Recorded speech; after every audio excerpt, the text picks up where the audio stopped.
Hello friends, आपल्या सर्वांची आवडती मालिका हळद रुसली कुंकू हसलं या मालिकेच्या आजच्या गुरुवार 9 एप्रिलच्या एपिसोडमध्ये एकानंतर एक जबरदस्त ट्विस्ट आले आहेत. फ्रेंड्स, आजच्या भागात आढराव आणि दुष्यंत हे दोघे पुन्हा एकदा एकत्र आले आहेत. बापलेक म्हणून त्यांनी एकमेकांना स्वीकारलंय. आजचा हा जो सीन असेल जेव्हा आढराव आणि दुष्यंत एकमेकांची माफी मागतात, आढराव दुष्यंतला माफ करतात, दुष्यंतला स्वीकारतात, त्याची गळाभेट घेतात, हे पाहून तुमच्याही डोळ्यात पाणी येईल यात शंका नाही. आणि मग दुष्यंतने समरला सुद्धा आपला भाऊ म्हणून स्वीकारलंय. परंतु हे सगळं होत असताना अनुसूयाच्या मनात मात्र काहीतरी वेगळंच चाललंय. अनुसूयाला दुष्यंत आपल्या वाटेतला काटा वाटतोय. मग या अनुसूयाच्या मनात नेमकं आहे तरी काय? या मालिकेत पुढे काय घडेल, आजच्या एपिसोडमध्ये काय इंटरेस्टिंग ट्विस्ट आलाय हे जाणून घेण्यासाठी हा व्हिडिओ शेवटपर्यंत नक्की पहा. फ्रेंड्स, आजच्या एपिसोडच्या सुरुवातीलाच दुष्यंत आढळरावांसमोर गुडघे टेकून बसलेला असतो.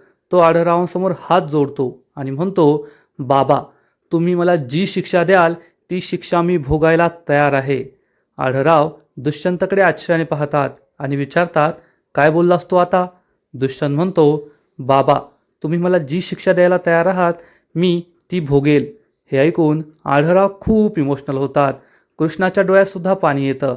आढळराव दुष्यंतला उभं राहायला सांगतात आणि म्हणतात, दुष्यंता, हा एक शब्द फक्त बाबा हा ऐकण्यासाठी कुणी इतकी वर्ष वाट पाहायला लावतं का? आणि आढळराव चक्क ढसाढसा रडू लागतात. कृष्णाच्याही डोळ्यात पाणी येतं. दुष्यंत इतक्या वर्षानंतर त्यांना बाबा अशी हाक मारतोय. यामुळे आढळरावांचं काळीज हे पिळवटून गेलेलं असतं. त्यांच्या डोळ्यातून आनंदाश्रू वाहत असतात.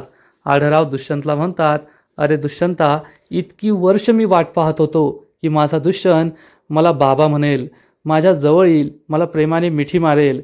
असं वाटत होतं तो दिवस माझ्या आयुष्यात कधीच येणार नाही. ही कृष्णा जर आपल्या आयुष्यात आली नसती ना, तर तो दिवस न पाहताच मी देवाघरी गेलो असतो. हे ऐकून दुष्यंतसुद्धा खूप इमोशनल होतो. कृष्णा रडू लागते. समर आणि अनुसूया त्यांच्याकडे आश्चर्याने पाहत असतात. आढळराव खरंच खूप इमोशनल झालेले असतात. फ्रेंड्स, या सीनमध्ये आढळरावांचा जो अभिनय, आढळरावांची जी ॲक्टिंग आहे ती पाहून तुम्हीसुद्धा इमोशनल व्हाल यात शंका नाही. आढळराव दुष्यंतला म्हणतात, दुष्यंता, तुला खरंच सांगतो, देवाची आण घेऊन सांगतो, माझा तुझ्यावर कधीच राग नव्हता. तू माझा अपमान केलास, माझ्याशी बोलणं टाकलं, माझ्याशी वाईट बोलायचाच, मला पाण्यात पाहायचा, पण माझा तुझ्यावर कधीच राग नव्हता. कारण मला माहीत होतं तू जे काही करतोय त्यात तुझी काहीच चूक नाही आहे. तू चांगला आहेस. तुझ्या मनात हे सगळं ती नालायक कपटी बाई भरवत होती हे मला माहीत होतं. पण मला तुझा राग नाही तर अभिमान वाटत होता. अभिमान, तू माझं रक्त असल्याचा अभिमान. तो तेव्हाही वाटायचा, आजसुद्धा वाटतोय. कारण इतक्या पापाच्या छायेत राहूनसुद्धा, अशा बाईच्या छायेत राहूनसुद्धा तू स्वतःवर कधी एक डाग नाही पडू दिला. नेहमी न्यायाच्या, सत्याच्या बाजूने राहिलास, नेहमी चांगलं करत राहिलास आणि त्याचंच फळ तुला मिळालं. कृष्णासारखी बायको तुला मिळाली, जिने तुला या चिखलातून बाहेर काढलं. अरे, चिखलातलं कमळ आहेस तू, कमळ. चिखलात राहिलास पण त्या चिखलाचा, घाणीचा एक डाग स्वतःवर नाही येऊ दिला आणि नेहमी प्रत्येकाच्या आयुष्यात सुगंध पसरवत राहिलास. हे सगळं ऐकून दुष्यंतसुद्धा खूप इमोशनल होतो आणि रडू लागतो. आढळराव म्हणतात, अरे पोरा, एक इतका शब्द मी तुझ्यावर कितीही रागावण्याचा प्रयत्न केला ना, पण तू एक एवढा शब्द बोललास बाबा, आणि माझ्या काळजातून सगळं बाहेर निघालं. फक्त आनंद, अभिमान, आणि आता मी तुझ्यापासून नाही दूर राहू शकत. तू मला बाबा म्हणायला आहे ना, आता संपलं. आता आयुष्यभर मी जे म्हणेल तेच करायचं, आयुष्यभर माझ्याबरोबरच राहायचं, कधीच मला अंतर द्यायचं नाही. असं म्हणून आढळराव ढसाढसा रडू लागतात आणि दुष्यंतला मिठी मारतात. हे पाहून समर आणि अनुसूयाला खूप राग येतो, पण कृष्णा मात्र रडू लागते. आढळराव, दुष्यंत हे दोघे एकमेकांच्या मिठीत विसावतात, परंतु रडत असतात. इतक्या वर्षानंतर बापलेकांचं पुनर्मिलन झालेलं असतं. दोघांनी एकमेकांना जवळ घेतलेलं असतं. फ्रेंड्स, हा सीन खरंच खूप इमोशनल आहे. तुमच्या डोळ्यातसुद्धा पाणी येईल यात शंका नाही. आणि मग कृष्णा देवीआईसमोर हात जोडते आणि म्हणते, देवीआई, आज फक्त तुझ्या कृपेमुळे हा दिवस मला पाहायला मिळाला. या दिवसाची मी किती वाट पाहत होते. दुष्यंत सरकार आणि आबा यांच्यातील राग वितुष्ट दूर होईल, दोघे एकमेकांचा स्वीकार करतील. दुष्यंत सरकारांच्या मनात आबांबद्दल जो काही राग होता तो दूर जाईल. शेवटी आज तुझ्या कृपेमुळेच तो दिवस आलाय. दुष्यंत आणि आढळराव एकमेकांजवळ असतात तेव्हा आढळराव दुष्यंतला म्हणतात, दुष्यंता, 26 वर्षांपासून माझ्या आयुष्यात काळोख होता, काळाकुट्ट अंधार होता. असं वाटत होतं की कधीच प्रकाश नाही यायचा, कधीच सुखाचं चांदणं नाही पाहायला मिळायचं. पण देव पाहिला का किती कृपाळू आहे. एका दिवसात सगळं काही बदललं. तुझ्या मनातील गैरसमज दूर झालेत. तू मला बाप म्हणून स्वीकारलंस आणि मला एक नाही तर दोन मुलं आहेत हे सुद्धा मला कळलं. दुष्यंतला कृष्णाने आधी हे सांगितलेलं असतं, पण आढळराव त्याला सांगतात, ह्यो समर माझा थोरला मुलगा आहे, तुझा थोरला भाऊ आहे. हे ऐकून दुष्यंतला आश्चर्य वाटतं. दुष्यंत कृष्णाकडे पाहतो, कृष्णा हो म्हणते. दुष्यंत समरकडे आश्चर्याने पाहत असतो. आढळराव म्हणतात, ते म्हणतात ना, जे होतं चांगल्यासाठी होतं. पाहिलंस का, देवाने मला किती भरभरून दिलंय. एक मुलगा माझ्याजवळ परत आला आणि दुसरा मुलगा सुद्धा माझ्याजवळ परत आला. आता या आढळरावाला 2 पोरं आहे. दुष्यंत समरजवळ येतो आणि समरला म्हणतो, सॉरी, खरंच मनापासून मी तुला सॉरी म्हणतोय. मी तुझ्यावर खूप रागावलो, चिडलो. समर, आजपर्यंत आहे ना, मी डोळ्याला झापडं लावून जगत होतो. मी आणि माझी आई एवढंच माझं जग होतं. बाहेर काही जग आहे हे मला माहीतच नव्हतं. पण आज मला कळत आहे, माझ्या आजूबाजूला माझी इतकी माणसं आहेत. मी मित्र म्हणून तुझा स्वीकार तर केलाय, परंतु आज मी भाऊ म्हणून सुद्धा तुझा स्वीकार करतो. समर, जे काही झालं ते विसरून जा. आपण भाऊ म्हणून एका नव्याने सुरुवात करूया. असं म्हणून दुष्यंत समरला खट्ट मिठी मारतो. परंतु समर अजूनसुद्धा कन्फ्यूज असतो. फ्रेंड्स, अनुसूयाच्या मनात काय चाललंय ते आपल्याला कळून येतंय. ती पुत्र मोहापायी पूर्ण वेडी झाली आहे. तिला दुष्यंत आणि कृष्णाचं काही देणं घेणं नाहीये. एक वेळ आढळरावांचं सुद्धा काही देणं घेणं नाहीये. आपल्या मुलाला सगळं काही मिळावं अशी तिची इच्छा आहे. पण समरच्या मनात काय चाललंय हे अजून कळत नाहीये. दुष्यंत आणि समरला एकमेकांच्या मिठीत पाहून अनुसूया तोंड वाकडं करते, पण कृष्णा आणि आढळराव यांना मात्र खूप आनंद झालेला असतो. आणि मग दुष्यंत समरला म्हणतो, समर, मला कळतंय तुझ्या मनात माझ्याबद्दल अढी असेल, कारण माझ्यामुळेच तुला तुझे हक्क नाही मिळाले. जन्मापासून तू गरिबी सहन करत आलास, त्रास सहन करत आलास, कसे कसे दिवस तू पाहिले असतील. परंतु मी तुला वचन देतो, आता तुझ्यावर कोणताही अन्याय होणार नाही. तुझे सगळे हक्क मी तुला मिळवून देईल. प्रत्येक गोष्टीत मी तुला मदत करेल. आजपासून तुझा हा भाऊ दुष्यंत नेहमी तुझ्याबरोबर असेल, तुझ्या खांद्याला खांदा लावून. आढळराव आणि कृष्णाला खूप आनंद होतो आणि दुष्यंत समरला मिठी मारतो. समरच्या चेहऱ्यावर सुद्धा स्माईल असते. कधी कधी असं वाटतं की जशी बाळाबाई वाईट होती पण दुष्यंत चांगला आहे, तसा ही अनुसूया वाईट आहे पण समर चांगला आहे. आढळराव तर खुश असतात आपल्या दोन्ही मुलांना एकमेकांच्या प्रेमात पाहून. परंतु अनुसूयाला मात्र हे आवडलेलं नसतं. अनुसूया मनात विचार करते, दुष्यंत, तुला माझ्या समरला कोणताही हक्क मिळवून द्यायची गरज नाहीये, कारण त्याचे जे हक्क आहेत ना ते त्याच्याकडे स्वतःहून चालवून येणार आहे. माझा समर हा रांगणे पाटलांच्या संपत्तीचा एकुलता एक वारस आहे, एकुलता एक मालक आहे आणि तोच राहणार, असा विचार अनुसूया मनात करते.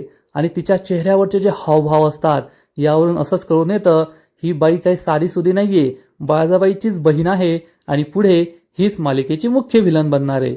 तर इकडे आपले दलपत, मैनावती आणि जयकांत हे तिघे गाडीमध्ये मस्त फेरफटका मारायला निघालेले असतात. आणि जयकांत म्हणतो, मला या म्हातारीचं काही कळतच नाही. ही बाळजा स्वतः निवडणूक हरली आहे आणि आपल्याला घराबाहेर काढून दिलंय. जयकांत खूप चिडलेला असतो. मैनावती म्हणते, वय ना, आता काय रात्रभर आपण असंच गाडीत गावभर फिरत राहायचं का.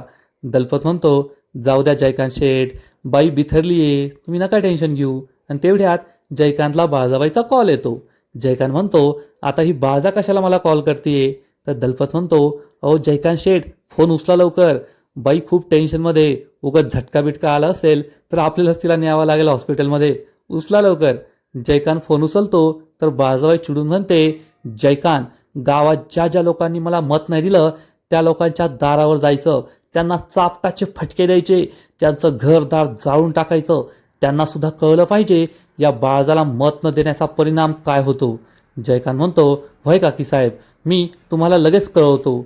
आणि तो जाणून बुजून गाडीचा हॉर्न वाजवतो आणि म्हणतो, काकी साहेब, मी ना आता गाडी चालवतोय, तुम्हाला परत फोन करतो. आणि तो फोन कट करतो. मैनावती चिडून म्हणते, ही म्हातारी येडीबिडी झाली की काय? गावकऱ्यांना जाळपोळ कर. अगं बाई, आता गावकऱ्यांच्या नादी लागले ना तर गावकरी आम्हालाच जाळतील. आणि त्याच वेळेस या तिघांच्या गाडीसमोरून आमदाराची गाडी जाते. जयकांत म्हणतो, आमदार साहेबांची गाडी गावामध्ये, ते पण यावेळेस? दलपत म्हणतो, जयकांत शेठ, गावात काय चाललंय ना ते आपल्याला पाहावं लागेल. काहीतरी मोठं घडतंय, चला. आणि दलपत आमदाराच्या गाडीच्या मागे मागे जातो. इकडे कृष्णा ही तिच्या घरी असते आणि विचार करत असते, आज शेवटी मी 5 गावाची सरपंच बनले. बाळजाबाईला निवडणुकीत हरवलं. आणि फक्त एवढंच नाही तर बाळजाबाईचा खरा चेहरा मी दुष्यंत सरकारांसमोर सुद्धा आणला. आबा आणि दुष्यंत सरकार यांच्यातील नातं पुन्हा एकदा घट्ट झालं. हे सगळं मी ठरवलं होतं की मला करायचंय आणि आज मी सगळी कामं पूर्ण केली. कृष्णा हाच विचार करत असते. तेवढ्यात दुष्यंत तेथे येतो आणि कृष्णाला म्हणतो, कृष्णा, मी तुझी माफी मागायला आलोय. I am really sorry. Krishna त्याच्याकडे आश्चर्याने पाहते तर दुष्यंत म्हणतो, कृष्णा, मी निवडणुकीचा प्रचार करत होतो पण तुझ्यावर चिडायचो की तू निवडणुकीमध्ये का लक्ष देत नाहीये. आज मला कळतंय की तू बाळजाबाई विरुद्ध पुरावे गोळा करत होतीस. माझ्या वडिलांचं नातं सुधारावं, समर आणि त्याच्या आईला त्यांचा हक्क मिळावा यासाठी प्रयत्न करत होतीस, पुरावे शोधत होतीस. पण मी काय केलं?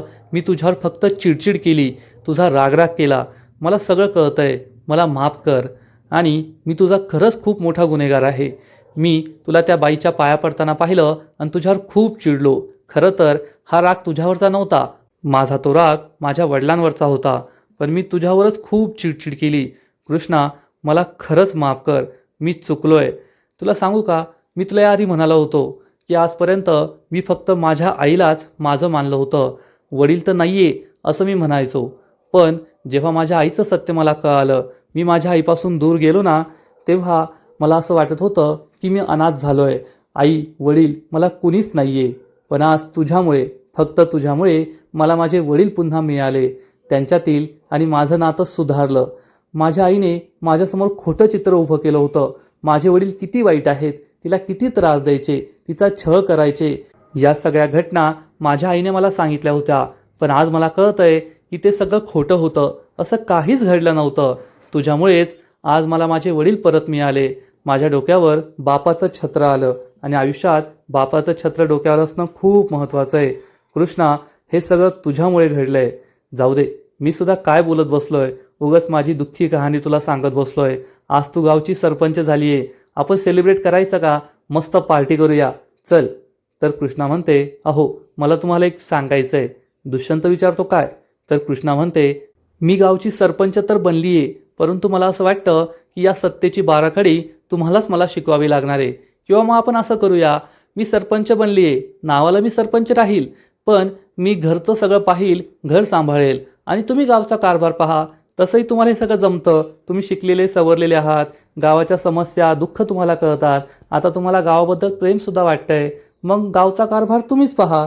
दुष्यंत म्हणतो, कृष्णा, हे काय बोलतेस तू? याआधी सुद्धा मी तुला म्हणालो होतो की कृष्णा, जर मला सरपंच बनायचं असतं ना, गावचा कारभार सांभाळायचा असता, तर मीच बाळजाबाईविरुद्ध निवडणुकीत उभं राहिलो असतो. पण तू या गावची नाळ ओळखतेस. याच गावात तू लहानची मोठी झाली आहेस. गावच्या समस्या, गावकऱ्यांच्या समस्या या सगळ्या तुला माहीत आहेत. त्यामुळे या गावासाठी तूच एकदम परफेक्ट आहे. गावची सरपंच म्हणून तूच योग्य काही करू शकतेस. म्हणूनच मी तुला निवडणुकीत उभं राहायला सांगितलं आणि गावकऱ्यांनी सुद्धा तुझ्यावर विश्वास टाकला. त्यामुळे तूच या गावची सरपंच म्हणून काम कर. मी तुला नेहमी सपोर्ट देईल, मी नेहमी तुझी मदत करेल. परंतु ही जबाबदारी माझ्यावर टाकू नको.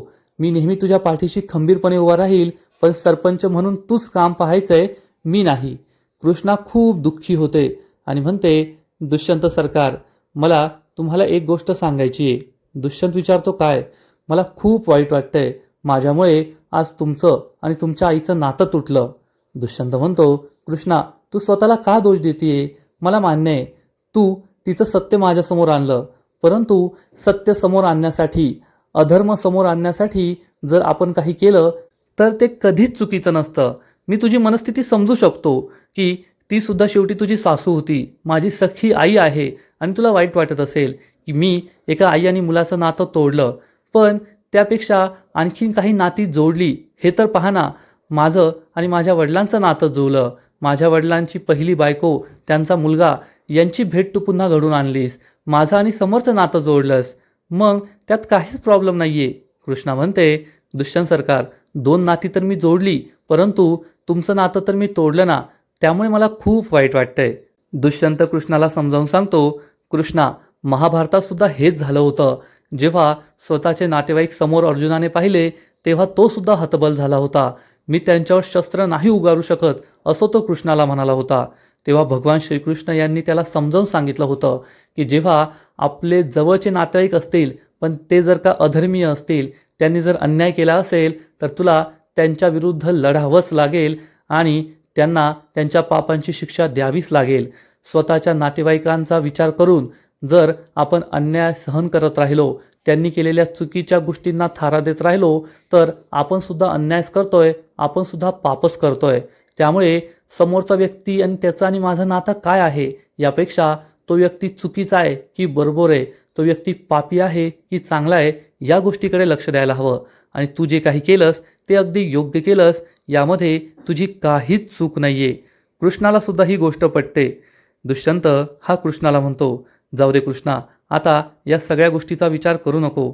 आता फक्त आपला विचार करायचा, या गावाचा विचार करायचा. या गावाने तुझ्यावर जो विश्वास टाकलाय ना, तो विश्वास आपल्याला सार्थ ठरवायचा आहे. मागील अनेक वर्षांपासून या गावकऱ्यांनी अन्याय सहन केलाय, त्रास सहन केलाय. त्यांचं आयुष्य बाळजाबाईने नरक बनवलं होतं, पण आता त्यांनी मोठ्या आशेने तुला सरपंच पदावर बसवलंय. त्यांचं आयुष्य बदलेल अशी आशा त्यांना आहे आणि आपल्याला त्यांच्या या सगळ्या अपेक्षा पूर्ण करायच्या आहेत. त्यामुळे आपल्या वैयक्तिक आयुष्यात काय चाललंय हे बाजूला ठेवून आपल्याला गावकऱ्यांसाठी काहीतरी करून दाखवायचं आहे, या गावाचं भविष्य बदलायचं आहे. कृष्णाला सुद्धा हे पटतं आणि तेवढ्यात बाहेर कसला तरी आवाज येतो. कृष्णा विचारते, दुष्यंत सरकार, हा कसला आवाज येतोय? दुष्यंत सांगतो, अगं बंब्याचा आवाज आहे, ढोल ताशे घेऊन आलाय तो, चल सेलिब्रेट करायला. हे दोघेही खुश होतात आणि घराबाहेर जातात. तर इकडे बाळजाबाई तिच्या रूममध्ये बसलेली असते आणि बाळजाबाईला सगळ्या जुन्या गोष्टी आठवतात. तुम्ही जर या मालिकेचा पहिला एपिसोड पाहिला असेल तर त्या पहिल्या एपिसोडमध्येच कृष्णाने बाळजाबाई कसा गावावर अन्याय करतीये हे दाखवून दिलं होतं. त्याचबरोबर बाळजाबाई ही न्याय करायला घाई करतीये हे सुद्धा आपण पाहिलं होतं. हे सगळं कृष्णा बाळजाबाईला ठणकावून सांगते, बाळजाबाई तुम्ही चुकताय, न्याय करताना तुम्ही घाई केलीये, तुम्ही अन्याय केलाय. हे बाळजाबाईला आठवतं की कृष्णा आधीपासूनच माझ्या विरोधात बोलायची आणि जेव्हा माझ्या कृष्णा विरोधात बोलली तेव्हा गावकऱ्याने सुद्धा तिची साथ दिली होती, हे बाळजाबाईला आठवतं. तसंच जेव्हा चंद्रीचं प्रकरण घडलं होतं, चंद्रीने मंदिरात चोरी केली होती आणि कृष्णावर आरोप लावले होते, पण कृष्णाने संपूर्ण गावकऱ्यांना समजावून सांगितलं होतं की यात चंद्रीची काहीच चूक नाहीये, चंद्रीने मजबुरीमुळे हे केलंय आणि तुम्ही तिला काहीच बोलू नका. हे सगळं बाळजाबाईला आठवतं की कसं कृष्णा ही नेहमी मला नडायची आणि मग दुष्यंतने सुद्धा तिच्यासाठी टाळ्या वाजवल्या होत्या आणि मग आढळराव मला म्हणाले होते की आता तुझ्याऐवजी कृष्णाच न्याय करतीये, लवकरच कृष्णा तुझी जागा घेणार आहे. बाळजाबाई खूप चिडते आणि म्हणते, मला हे आधीच कळायला पाहिजे होतं की एक दिवस ही कृष्णा माझी जागा घेईल, परंतु मी गाफील राहिले आणि काल परवा आलेली ही भिकाडी कृष्णा आता उद्या माझा पंचायतीमध्ये निकाल लावणारे, माझा न्याय करणारे. तिची एवढी हिंमत, या बाळजाबाईचा निकाल लावणार, ती बाळजाबाईचा न्याय करणार. 26 वर्षांपासून या गावावर सत्ता गाजवली मी, 26 वर्षांपासून या गावची एकमेव सत्ताधीश होते मी. मी म्हणेल ती पूर्व दिशा होती. माझ्यासमोर या गावात कोणाची बोलण्याची हिंमत नव्हती आणि आता हेच गावकरी उद्या माझ्यावर आरोप लावणार. मी केलेल्या न्यायाचा अन्यायाचा पाढा वाचणार, मी त्यांना कसा त्रास दिलाय हे सांगणार आणि मग ती भिकाडी कृष्णा माझा न्याय करेल, मला शिक्षा देईल. काय शिक्षा देईल ती मला हे सगळं आधी माहीत असतं ना, तर मी स्वतःच्या हाताने तिचं नरडं दाबलं असतं आणि तिला मारलं असतं, म्हणजे हे सगळं घडलंच नसतं. पण तेवढ्यात बाळजाबाईला आठवतं की बाळजाबाईने आजपर्यंत किती वेळेस त्या कृष्णाला मारण्याचा प्रयत्न केलाय. बाळजाबाई म्हणते, पण मी काय तिला कमी वेळेस मारण्याचा प्रयत्न केलाय का? अनेकदा तिचा जीव घेण्याचा प्रयत्न केलाय, पण प्रत्येक वेळेस ती वाचली. बाळजाबाईला आठवतं की नवीन वर्षाच्या दिवशीच बाळजाबाईने गुंडांकरवी कृष्णाला किडनॅप केलं होतं. कृष्णा बेशुद्ध पडलेली होती आणि बाळजाबाईने त्यांना सांगितलं होतं की आता मी येथून गेल्यानंतर या कृष्णाला जिवंत जमिनीत पुरा, एवढं खोल पुरा की तिचा हा अपशकुनी चेहरा पुन्हा कधीच कोणाला नाही दिसला पाहिजे, आणि मग तिला पुरतानाचा व्हिडिओ मला पाठवा, असं बाळाजाबाई बोलली होती.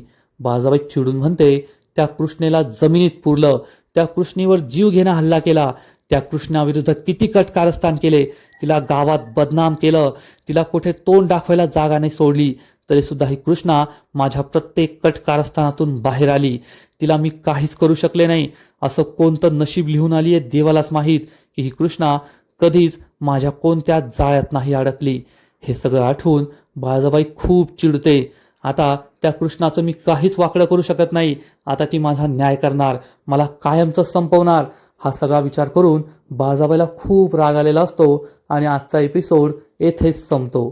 फ्रेंड्स, हळद रुसली कुंकू हसलं या मालिकेचा आजचा एपिसोड खूप भारी होता, खूप इमोशनल होता. आढळराव, दुष्यंत, समर हे तिघे एकत्र आले आहेत. आढळरावांच्या डोळ्यात जे पाणी होतं, दुष्यंतच्या डोळ्यात पाणी होतं. इतक्या वर्षानंतर बाप लेक एकत्र आले. हे सगळं पाहून खरंच खूप भारी वाटलं. तुम्ही सुद्धा इमोशनल झाले असाल, तुमच्याही डोळ्यात पाणी आलं असेल यात शंका नाही. हळद रुसली कुंकू हसलं या मालिकेचा आजचा एपिसोड तर खरंच खूप भारी होता, परंतु पुढील एपिसोड आणखीन भारी असणारे, आणखीन मोठा ट्विस्ट या मालिकेत येणारे. मग नेमकं घडणार तरी काय? तर फ्रेंड्स, या मालिकेच्या पुढील एपिसोडमध्ये आपण पाहू की बंब्या हा गावातील लहान मुलांना कृष्ण आणि दुष्यंत जवळ घेऊन येईल आणि म्हणेल, कृष्णे तू 5 गावची सरपंच झालीये, जल्लोष तर व्हायलाच पाहिजे. आणि मग हे सगळेजण नाचत असतील. कृष्ण आणि दुष्यंत हे दोघे सुद्धा रोमॅन्टिक कपल डान्स करतील, एकमेकांबरोबर नाचतील, खूप खुश होतील. म्हणजे एकीकडे आपल्याला कृष्ण आणि दुष्यंतच्या आयुष्यात आनंद पाहायला मिळणार आहे, पण तिकडे बाळाजाबाईचं संपूर्ण जग हलणारे, बाळाजाबाईच हादरून जाणारे. कारण आमदाराने गावात येऊन गावकऱ्यांचे कान भरले असतील की बाळाजाबाईमुळे तुमच्या गावाचं नाव बदनाम होतंय. तिने स्वतःच्या लेकाबरोबर, स्वतःच्या नवऱ्याबरोबर, स्वतःच्या सुनेवर काय काय अन्याय केले आहेत. त्यामुळे गावकरी पेटून उठतील, चक्क बाळाजाबाईच्या घराकडे चालून जातील. बाळाजाबाई मुर्दाबाद अशा घोषणा देतील. जयकांत हे सगळं पाहिल आणि बाळाजाबाईला फोन करून सांगेल, काकी साहेब, सगळे गावकरी मशाली घेऊन, लाकडं घेऊन तुमच्या घराकडे येत आहे. कदाचित आज तुमचं काही खरं नाही, ते तर तुमचा जीवच घेतील. हे ऐकून बाळाजाबाईच्या हातातील फोनच खाली पडेल. बाळाजाबाई खूप घाबरणार. बाळाजाबाई ही घराबाहेर येऊन पळून जाण्याचा प्रयत्न करणार, परंतु त्याच वेळेस गावकरी तेथे पोहोचतील. बाळाजाबाई हाय हाय, बाळाजाबाई मुर्दाबाद अशा घोषणा ते देत असतील. बाळाजाबाई त्यांना थांबवण्याचा प्रयत्न करेल. काय बोलताय तुम्ही, काय करताय? परंतु गावकरी काहीच ऐकून घेणार नाही. आणि कालच्या गावकऱ्यांनी कृष्णाच्या तोंडाला काळं फासलं होतं, तेच गावकरी चक्क बाळाजाबाईला पकडतील आणि बाळाजाबाईला एका खुर्चीला बांधतील. बाळाजाबाई त्यांना विचारेल, काय करताय तुम्ही, सोडा मला. पण गावकरी काहीच ऐकणार नाही आणि चक्क बाळाजाबाईच्या आजूबाजूला पेट्रोल फेकतील आणि बाळाजाबाईला पेटवून देण्याचा प्रयत्न करतील, तिला जिवंत जाळण्याचा प्रयत्न करतील. परंतु हे सगळं होण्याआधी कृष्णा आणि दुष्यंत तेथे पोहोचणार आणि कृष्णा ही गावकऱ्यांना थांबवेल. आता गावकरी चिडलेले आहेत, पण कृष्णा त्यांना नक्कीच समजावून सांगेल की तुम्ही कायदा हातात घेऊ नका. उद्या आपण पंचायत भरू, पोलिसांना बोलू आणि बाळाजाबाईला शिक्षा देऊ, पण तुम्ही स्वतःहून काही करू नका. गावकरी नक्कीच कृष्णाचं ऐकतील, एवढं मात्र खरं. तर फ्रेंड्स, खरंच आता हळद रुसली कुंकू हसलं ही मालिका दिवसेंदिवस खूप इंटरेस्टिंग होत चालली आहे. तर तुम्हाला सुद्धा ही मालिका आवडते ना? नक्कीच कमेंट करून सांगा. आणि या मालिकेचे असेच नवीन नवीन एपिसोड, नवीन नवीन अपडेट सर्वात आधी पाहण्यासाठी व्हिडिओला लाईक करा, शेअर करा, चॅनलला सबस्क्राईब करून बेल आयकॉनवर क्लिक करा. म्हणजे या मालिकेचे नवीन नवीन एपिसोड तुम्हाला सर्वात आधी पाहायला मिळतील. खूप खूप खूप धन्यवाद.